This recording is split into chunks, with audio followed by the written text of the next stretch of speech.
everybody, and welcome to Everyday Manna. Today we are going to make a baked, easy chicken cordon bleu. We're going to make a stuffed baked potato to go alongside that, and then for dessert we're going to have a coconut crunch. So what I had to get was chicken tenderloins. Not ideal for chicken cordon bleu because they're a little smaller. For this recipe I like chicken breast, but we work with what we've got. I'm going to put a little bit of salt on each one and a little bit of pepper, and I'm just going to lightly brown them. Place that in my baking dish.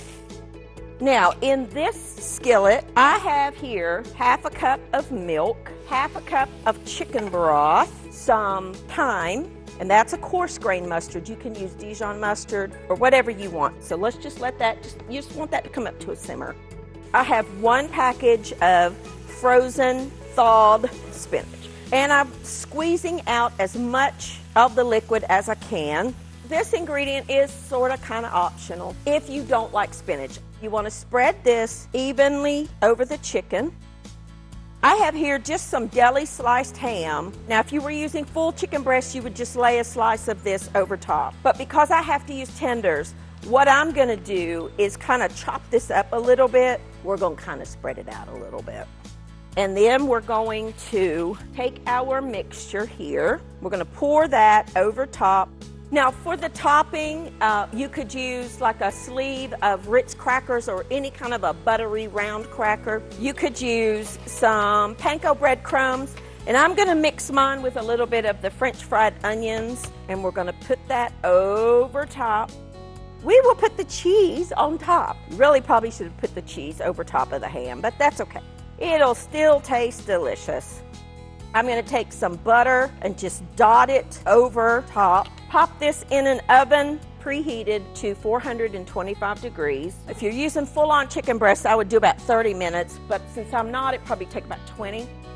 I did not have time this morning to bake my potatoes. What I did was put my potatoes in my Instant Pot with a cup of water for 17 minutes, and then I cut my potatoes in half. You want to scoop out the inside, leaving, maybe a 1/4 inch around so that the shell holds together. You want to put your potato in there. We're going to mix in some butter, some sour cream, chop up some chives. We're going to mash that together, add the cheese in, mix it together. And then I'm just taking that mixture and putting it back inside my potato shell. Let's pop this in the oven, 350 degrees for about 20 minutes. Let's get started on some dessert. Take some coconut, some brown sugar and some flour, 1 stick of butter melted. Mix all that together.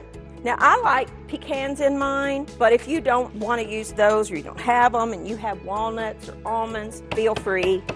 I want to crunch these up just a little bit. Just kind of stir that together, and we're going to press it down into the bottom of this pan. And we're going to pop this in a 350 degree oven about 20 minutes. And halfway through the 20 minutes, so at the 10-minute mark, we want to go in with our spatula and stir it up. I have here 2.5 cups of milk, and I'm going to add 2 packages of instant pudding. You could use any flavor you wanted to. And I'm going to mix it, and then I'm going to take half of this container to about 8 ounces of just Cool Whip, and we're going to mix that in. Pop it in the refrigerator so it can set up and chill a little bit. You need to chill this down thoroughly before you use it. So take your little dish, put a little bit of the crumble down in the bottom, press it down, and then take some of your pudding mixture and then top it with just a little bit more of your crumble topping. Here is our finished dishes. These are our stuffed baked potatoes and our delicious casserole. All I did was top it with just a little bit of chopped parsley. So there you go, easy, quick, delicious meals that you can make any day of the week. From my kitchen to yours, thank you for joining with me, and I will see you next time on Everyday Manna.